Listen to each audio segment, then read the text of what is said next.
పెసరపప్పుతో టేస్టీగా ఉండే స్వీట్ ఎలా తయారు చేయాలో చూద్దాం. ముందుగా 1 కప్ పెసరపప్పు తీసుకొని దోరగా వేయించి వాష్ చేసి పక్కన పెట్టుకోండి. 2 కప్పుల పాలు, 1 కప్పు వాటర్ వేసి వేయించిన పెసరపప్పు వేసి బాగా ఉడికించండి. ఉడికించిన పెసరపప్పు చల్లారాక మెత్తగా గ్రైండ్ చేసి పక్కన పెట్టుకోండి. ప్యాన్ పెట్టుకొని 1 కప్పు పాలు, 1 కప్పు సూజీ రవ్వ వేసి దగ్గర అయ్యేంత వరకు 2 నిమిషాలు ఉడికించుకొని గ్రైండ్ చేసిన పేస్ట్ వేసి కలుపుకోండి.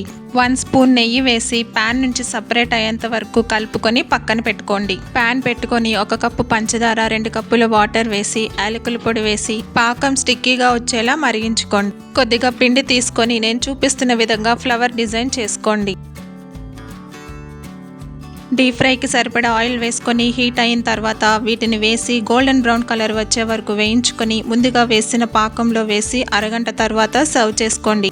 మరిన్ని రెసిపీస్ కోసం ఛానల్ని సబ్స్క్రైబ్ చేసుకోండి. Thank you for watching.